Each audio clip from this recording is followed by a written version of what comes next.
نماز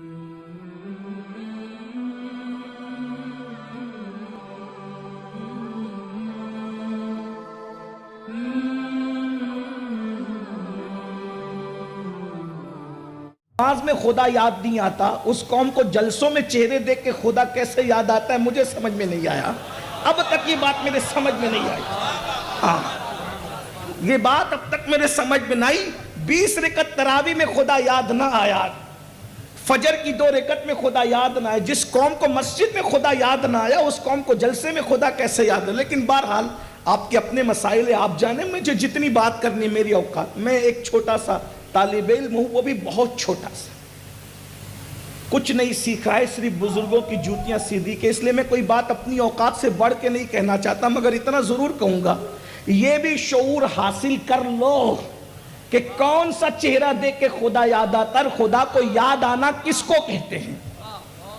ہاں ورنہ بیوٹی پارلروں میں تو پھر بہت سے چہرے سنوارے جا رہے ہیں، بیوٹی پارلروں کے سجائے ہوئے چہرے دیکھ کر خدا یاد کرنے والوں، یہ بھی شعور حاصل کرو کہ خدا یاد کرنا کسے کہتے ہیں۔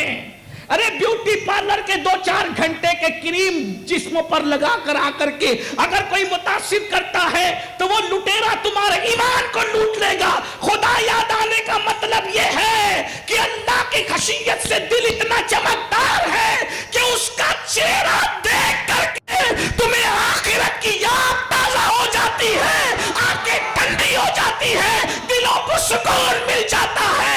اگر ایسا چہرہ زمین میں نہیں ہے تو اس محلے کے اور اس گاؤں کے اور اس شہر کے لوگوں کو میں 28 سال پہلے پیچھے لے جا کر یہ کہہ سکتا ہوں کہ اشرف الاولیاء کا چہرہ دیکھا ہے۔ اللہ کی پسند کی زندگی تم گزارو، تمہاری پسند کی موت اللہ تمہیں عطا فرمائے گا۔ دنیا میں تم اللہ کی پسند کا خیال کرو، آخرت میں اللہ تمہاری پسند کا خیال فرمائے گا۔ یہ بات ہے، بس اتنی سی بات ہے اور کوئی نہیں۔ فلسفہ موت و حیات یہ ہے، اللہ کو کیا پسند ہے اپنی پسند ختم کر دو، اپنی پسند ختم کر دو، اللہ تمہاری پسند کا خیال فرمائے گا۔ ایک مثال دوں، حالانکہ وقت زیادہ ہو گیا لیکن مثال دوں، توجہ کریں۔ کتنے لوگ دل میں ہیں تو ہی بولنا، جھوٹ نہیں بولنا، کتنے لوگ ہیں جو مدینہ منورہ جانا چاہتے ہیں؟ سبحان اللہ، سب کو مدینہ منورہ دکھائے، بار بار دکھائے۔ اور اب یہ بھی صحیح بولنا، کتنے لوگ ہیں جو مدینہ چھوڑ کر آ جانا چاہتے ہیں؟ کوئی نہیں۔ استاد زمان مولانا حسن بریلوی نے کہا تھا، مر کے جیتے ہیں جو جاتے ہیں مدینے کو حسن، مر کے جیتے ہیں جو جاتے ہیں مدینے کو حسن، جی کے مرتے ہیں جو آتے ہیں مدینہ چھوڑ کر۔ بھائیو، عاشقوں کی طبیعت تو یہ ہے کہ اگر مدینہ منورہ اور جنت کو اختیار میں دے دیا جائے کہ مدینے میں رہو گے کہ جنت میں رہو گے، تو عاشق کہتا ہے جنت لے کر کیا کرو، سیر گلشن کون دیکھے دشت طیبہ چھوڑ کر، سوئے جنت کون جائے در تمہارا چھوڑ کر۔ یار کی گلی چھوڑ کے کون جنت میں جائے؟ بولو، مدینے میں رہنا، مدینہ منورہ میں رہنا سب کی پسند ہے کہ نہیں ہے؟ الحمدللہ۔ بتاؤ، جب میرے اور تمہارے جیسے گنہگار، سیاکار، بدکار 1450 سال بعد کے عاشقان رسول کی پسند ہے کہاں رہنا؟ مدینہ منورہ میں رہنا، تو وہ امام حسین جو پیدا مدینہ منورہ میں ہوئے تھے، بڑے مدینہ منورہ میں ہوئے تھے، 56 سال تک مدینہ منورہ میں زندگی گزاری تھی، ماں کا خلد آشیاں روضہ کہاں ہے؟ مدینہ منورہ میں ہے۔ بڑے بھائی کہاں ہے؟ مدینہ منورہ میں ہے۔ غم گسار نانا کہاں ہے؟ مدینہ منورہ میں ہے۔ اللہ اکبر۔ دادا امیر حمزہ کہاں ہے؟ مدینہ منورہ میں ہے۔ بولو، امام حسین کا سب کچھ کہاں تھا؟ مدینہ منورہ میں تھا، لیکن خود کی پسند کیا تھی؟ مدینہ میں رہنا۔ اور اللہ رسول کی پسند کیا تھی؟ مدینہ چھوڑ کر کربلا جانا۔ دیکھ رہے، دو پسند ہے، دو پسند ہے۔ کیا؟ اپنی پسند مدینہ منورہ میں رہنا، اور اللہ رسول کی پسند مدینہ منورہ چھوڑ کر دین بچانے کے لیے کہاں جانا؟ امام حسین کی پسند کیا؟ اگر بات سمجھ میں آ گئی تو جواب دے دے. امام حسین کی پسند کیا؟ مدینہ منورہ میں رہنا. اللہ رسول کی پسند کیا؟ دین بچانے کے لیے کہاں جانا؟ کربلا معلّہ میں جانا. مدینہ منورہ میں ٹھنڈی ہوائیں، کربلا میں تپتی ہوئی ریت. مدینہ منورہ میں کندھوں پہ اٹھانے والے، کربلا میں لاش پہ گھوڑے دوڑانے والے. مدینہ منورہ میں ساقی کوثر، کربلا کے اندر پانی پر پیرا بٹھانے والے. بولو راحتیں یہاں تھی، مصیبتیں وہاں تھی، لیکن امام حسین نے بتایا سچا عاشق وہ نہیں ہوتا، وفادار وہ نہیں ہوتا جو اپنی پسند کو ترجیح دیتا ہے. ارے وفادار تو وہ ہوتا ہے جو اپنی پسند پر یار کی پسند کو ترجیح دیتا ہے. امام حسین نے کہا میری پسند ہے مدینہ منورہ میں رہنا، اللہ رسول کی پسند ہے مشن اور دین بچانے کے لیے کربلا میں جانا. میری پسند ہے راحتیں، اللہ رسول کی پسند ہے مصیبتیں. میری پسند ہے ساقی کوثر، اللہ رسول کی پسند ہے فرات کے کناروں پر پیرا بٹھانے والوں سے مقابلہ کرنا. امام حسین نے اپنی پسند کو قربان کر دیا تو اللہ نے انعام یہ دیا، حسین تو نے دنیا میں میری پسند پر اپنی پسند کو قربان کر دیا. میں نے جو چاہا وہ تو نے دنیا میں کیا، اب تو جو چاہے گا وہ تیرے ساتھ کیا جائے گا. ارے قبروں کے نشان مٹ جاتے ہیں لیکن جب تک دنیا رہے گی تیرا گنبد و مینار چمکتا رہے گا. ہر محلے میں تیری نسلیں آباد رہے گی، ہر جگہ تیرا ذکر آباد رہے گا. اللہ اکبر. دوستوں سے بھی تیرے ڈنکے بجواؤں گا اور دشمنوں سے بھی درود ابراہیم پڑھوا کر کے تیرے ذکر کرواؤں. آج کی یہ محفل شہزادہ حضور مخدوم سمنا، اولاد حضور غوث العظم دستگیر، پیر کامل، ولی کامل، ولی ابن ولی حضور سیدی اشرف الاولیاء رحمت اللہ علیہ کے عرص سراپا قدس کے موقع پر انعقاد پذیر ہے.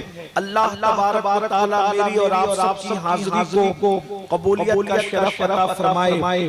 وقت کافی ہوا ہے، تھوڑی دیر کے لیے آیہ کریمہ کے جس حصے کی تلاوت کی گئی ہے اس کے سلسلے میں کچھ معروضات پیش کرنے کی سعادت حاصل کی جا رہی ہے. اللہ پاک مجھے حق کہنے، آپ سب کو حق سن کر اس پر عمل کرنے اور اسے عام کرنے کی توفیق عطا فرمائے.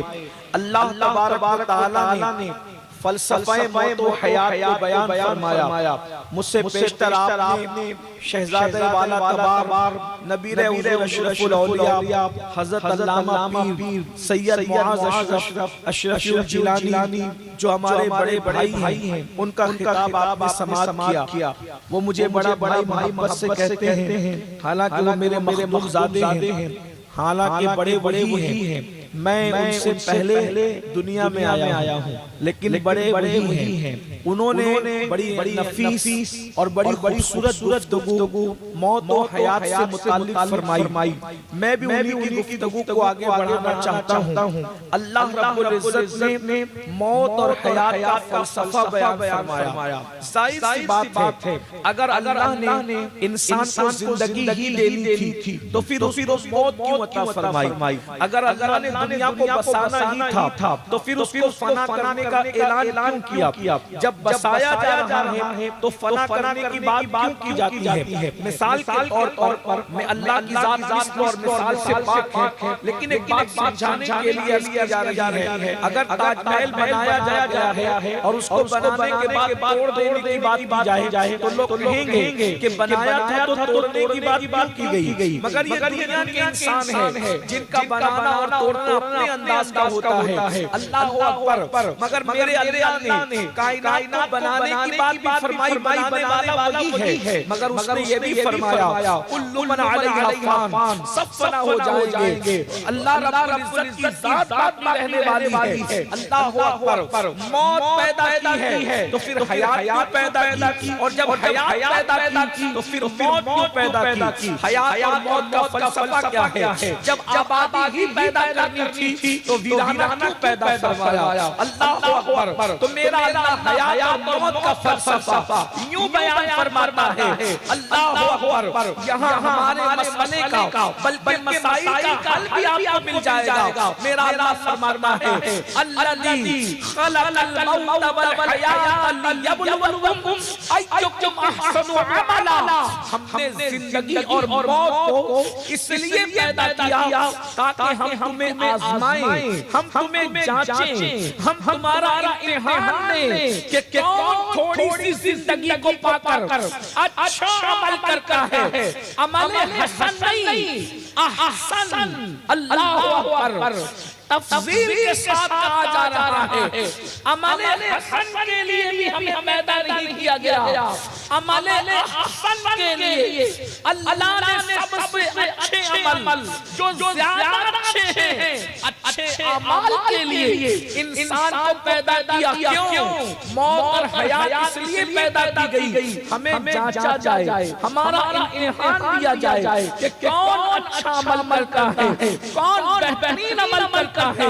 موت و حیات کا فلسفہ یہ ہے۔ اب مجھے بتاؤ، اللہ اکبر، دنیا میں آنے کے بعد ہم اچھا عمل کرنے کی بجائے ہم برائی کے اندر ڈوب گئے۔ اب دیکھیے موت بھی ہے اور حیات بھی ہے، دونوں چیزیں ہیں، اور اس کے بیچ میں کیا ہے؟ احسن عمل، اچھا عمل۔ اس سے پتہ چلا اگر دنیا اچھی چاہتے ہو، زندگی اچھی چاہتے ہو تو بھی نیک عمل کرو، اور اگر موت اچھی چاہتے ہو تو بھی نیک عمل کرو۔ اللہ اکبر، آج لوگ کہتے ہیں مولانا کوئی وظیفہ دے دو، مولانا کوئی تعویذ دے دو، مولانا کوئی طریقہ بتا دو، کیوں؟ تاکہ اچھی روزی مل جائے، بیٹے کو رشتہ آ جائے، اسی طریقے سے دکان میں برکت ہو جائے، مکان میں برکت ہو جائے۔ ایک بات میں عرض کروں، آپ کے سامنے حضور تاج الاولیاء کی شخصیت جلوہ گر ہے۔ یہ وہ پیر نہیں ہے جو آپ کو اندھیرے میں، تاریکی میں رکھ کر شریعت سے دور کرے اور جہنم کے گڑھے میں ڈھکیل دے۔ یہ وہ لوگ ہیں، اللہ اکبر، جس کے خاندان نے 6 صدیوں سے زائد سے قوم کی شریعت اور طریقت میں یکساں رہنمائی فرمائی ہے۔ ان کی موجودگی میں عرض کر رہا ہوں، سن لو، تعویذ سے اچھا رشتہ آئے یا نہ آئے اس کی کوئی گارنٹی نہیں ہے۔ اگر بیٹیوں کو اچھا رشتہ چاہتے ہو، اچھا عمل کرو، اس کی برکت سے اللہ تمہاری بیٹیوں کو اچھے رشتہ فرمائے، تمہارے بچوں کو اچھے رشتے عطا فرمائے گا۔ اور اے نوجوانوں، تم بھی در در در بھکاری بن کر پھر رہے ہو، 28 سال کی عمر ہو گئی، اچھا رشتہ نہیں آتا، 30 سال کی عمر ہو گئی، اچھا رشتہ نہیں آتا، یاد رکھنا، ارے اچھے عمل سے آخرت اچھی ہو سکتی ہے تو اچھے عمل سے دنیا اچھی نہیں ہو سکتی۔ عمل اچھا کرو، اس کی برکتیں دیکھو۔ بہت سارے لوگ سوچ رہے ہوں گے کہ آخر آپ نے کس کو بٹھا کہ کیا دیکھ کر سے بھی اچھا رشتہ آتا ہے۔ میں ایک مثال آپ کے سامنے رکھوں، آپ کو ابھی بات سمجھ میں آ جائے گی۔ اللہ اکبر، آپ نے سنا ہوگا اگر اچھا عمل کافر بھی کرے تو اللہ اس کو بھی صلہ عطا کرتا ہے۔ تھوڑا کم کر آواز کرا رہی ہے، آواز ایسے کھول دیں، صرف ایک کو چھوڑ دیں، کم کر دیں اس کو، تاکہ لوگ صرف سن سکیں، میری بات پہنچ جائے۔